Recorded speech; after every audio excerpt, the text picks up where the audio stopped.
Explain karmic debt for people that don't know that concept, because it took you maybe 5 years in prison until you finally clicked and said, oh, that's karmic debt. Well, karmic debt is easy. Karmic debt is basically through our negative and our positive acts, we're punished with time. People are like, what do you mean you're punished with time? There's always 24 hours. But how productive are your 24 hours? Like, go get an argument with your spouse or go get an argument with someone, and you'll see that you'll lose 4 hours of that day, maybe 10 hours, depending on how bad it is. And if you're losing time, you're clogged up in your head and you can't detach from that moment where you created some negativity on someone or you made them feel internally just shitty, you're being attached to that for an eye for an eye for exactly how much you put on them. So that through our negative and positive acts, we're granted time.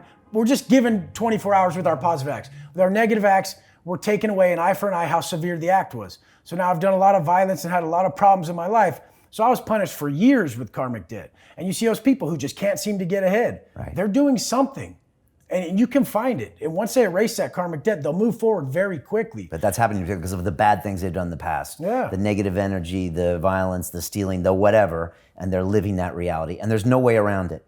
Because most people wouldn't even understand that concept. No, They'd be like, that's not true. That's an Indian thing. It's a universal law, but you don't have to believe in it. But what's the downside if you do? What is the fucking downside if you do believe in that? You're just a better person? You're checking yourself from within? The universe is in your heart. This is what it's in your fucking heart. And when you can just drown out everything and not argue with people and not have issues, you're able to just harness the truth and just the real answers. And if a man is right, his world will be right. My fucking life is wrong. Whenever everyone sees me, I'm erratic and I have like this behavior and I cuss a lot. That is my downfall. It's an alpha trait, but I mean, it doesn't have to be that way. But it does, because I'm morphing into someone who's not like that. And as I grow, it's gonna be just more calm demeanor and stern with self, kind to others. But I have to go back to Pena. When Dan says that kindness breeds a lack of accountability, it's fucking true. This is Dan Pena, my mentor, $1 trillion man. When he says stuff, it resonates with you. It's true. Yeah. And that's the thing is nobody wants to be hurt, but we only grow through pain. So embrace the fucking pain. Adversity will reveal who you are. When you're fucking deep within your workout or whatever, if you start going all bitch in your head with your self-talk and you're just like, oh, I don't want to do this is hard, this is that. Like, you get to know who you are right at that breaking point.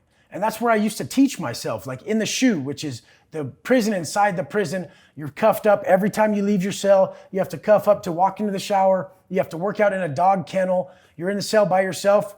Fucking, if you don't have a cell, you're in there for 14 months, a year, not leaving. You went 14 months straight in the SHU. Oh yeah. Without leaving your cell. 14 months straight in the SHU. But then the lockdowns were worse. Because a normal lockdown from a racial-based riot, you won't even leave the cell. In the SHU, you go to a kennel and you work out and you can see people other in their cages. So everyone's working out in a cell-shaped cage outside.